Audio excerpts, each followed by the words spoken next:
tema importante. La prevenzione è? Rivoluzione.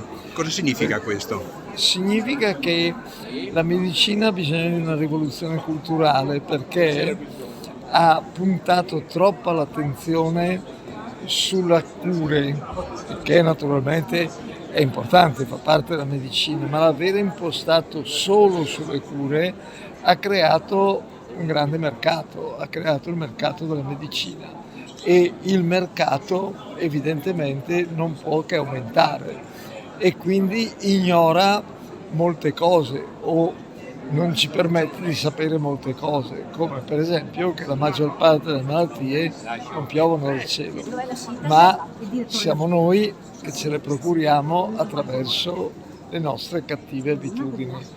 Basti pensare che abbiamo 4 milioni e mezzo di diabetici di tipo 2 con tutte le complicazioni visive, cardiovascolari, renali, ma il diabete di tipo 2 è una malattia evitabile.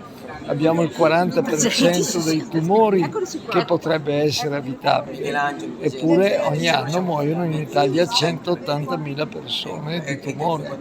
Quindi bisogna fare una grande rivoluzione culturale per riportare la prevenzione al primo posto in medicina, perché è la prevenzione che è in conflitto di interessi con il mercato, perché evidentemente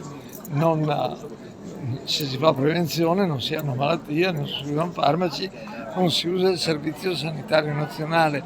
Ci lamentiamo per le liste d'attesa, ma in parte siamo noi responsabili, perché se avessimo buone abitudini di vita non avremmo liste d'attesa. Quindi dobbiamo rimettere al primo posto la prevenzione.